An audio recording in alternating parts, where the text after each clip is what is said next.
1945.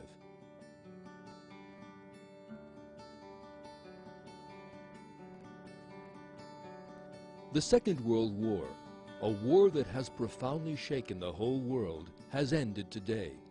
It has been declared as the bloodiest and most painful war in history, the war which has brought the most painful losses in the history of humanity. In 61 countries, 1,700,000,000 people, that is, virtually 3 out of 4 people have been affected by this war. 110 million people have been left homeless. The number of people who have died has been estimated at 25 million soldiers, with 30 million civilians having been lost, giving us a total of 55 million. This war, known as the Second World War, has been more costly than any other war. The money spent on the war has been estimated at being more than $1 trillion. We must pause to ask this question here. What would happen if we used this money and all worked together to ensure that people would no longer suffer from poverty or hunger on this earth?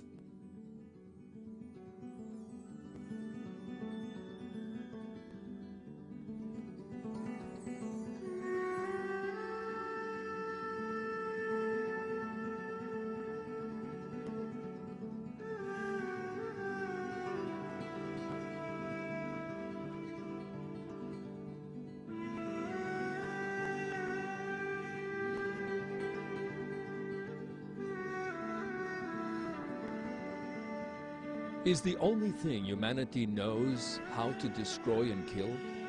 Is it not possible that we could form a community to defend peace and positive thoughts on earth?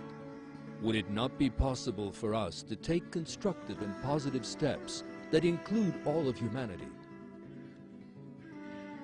Maybe it was these questions that were racing around in the mind of this shepherd boy as he took his sheep out to graze on this plateau in eastern Turkey in the 1940s. Every child dreams, but only gifted children are brave enough to pursue their dreams. The child on the plateau of Erzurum was not an ordinary child. He loved to read and to think. These were the things most important to him. His teachers also noticed that he was different from the other children.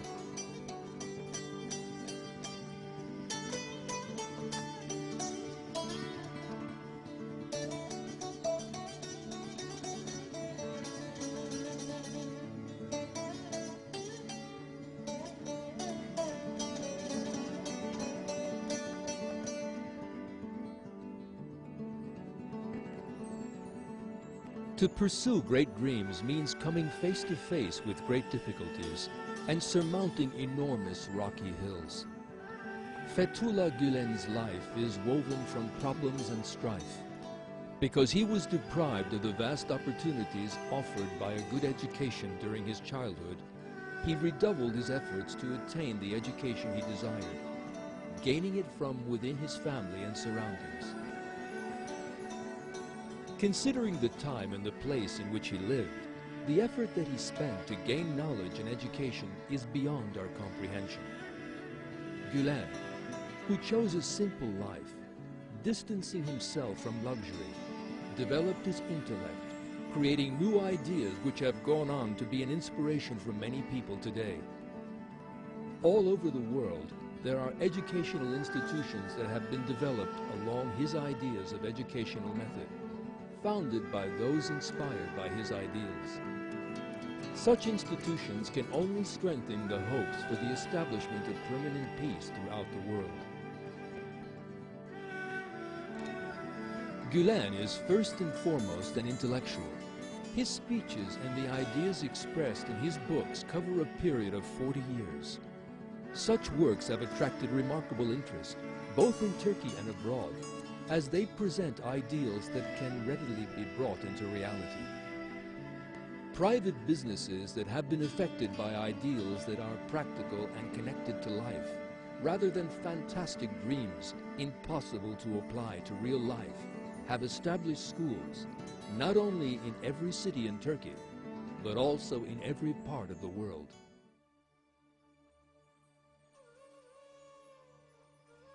Today, we can see the graduates of these institutions coming from different regions of the world, having grown up in different cultures, yet still having an astounding concordance and unity, working in a leadership of wisdom and science in these schools throughout the world.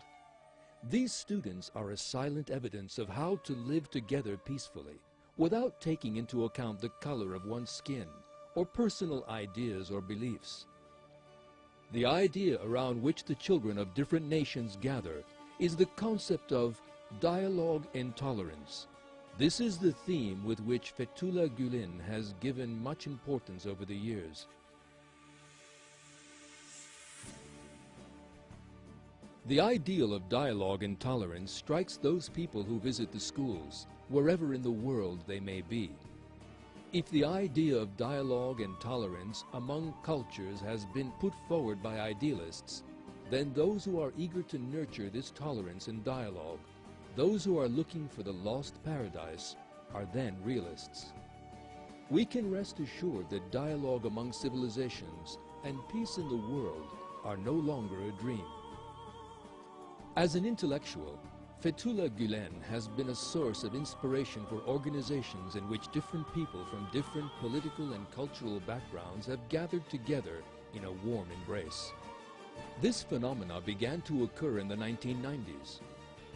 As an authority in Islam, he invited the authorities of other religions to meetings that were set up within the mosaic of the religions that stretch over the history of time. He stretched out his hand with love, and he was not ignored. Pope John Paul II, the Chief Rabbi, Eliyahu Bakshi Doran, and Patriarch Bartholomeos have been of those who have declared that Paradise Lost is known as peace on earth. Together they have all opposed the thesis of the clash of civilizations. Today, not only are religious authorities giving support to the message of Fethullah Gulen, also scientists and intellectuals living in various parts of the world have backed his call. Because his ideas for peace for the world are moderate and reasonable, they have begun to be debated in intellectual settings throughout the world, saving them from remaining mere words and taking them beyond mere organizations. Today, in schools in different regions of the world peace is alive because of these ideas. So what is Gülen's message that affects so many people to such a great extent? What does he talk about, and what makes those around him embrace his message? He has many brief sayings, applying to both individuals and for society. Here are some examples. People should act as a prosecuting lawyer for their own bad behavior and a defense lawyer for the mistakes of others. Open your hearts as wide as possible. Let them become oceans. Love humanity and renew with faith. Become closer to every heart. Do not permit any heart to be gloomy or distant. Treating love with love and enmity with enmity is the most distinguishing characteristic of a heart that is overflowing with faith. Hating everyone means that Satan has grasped one's heart. Love humanity. Admire humanity.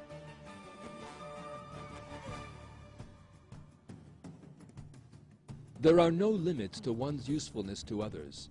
An individual whose aim is great should be altruistic enough to sacrifice their soul for others. However, virtue depends on one's being intimate, generous, pure of intention, and removed from racial and national fanaticism.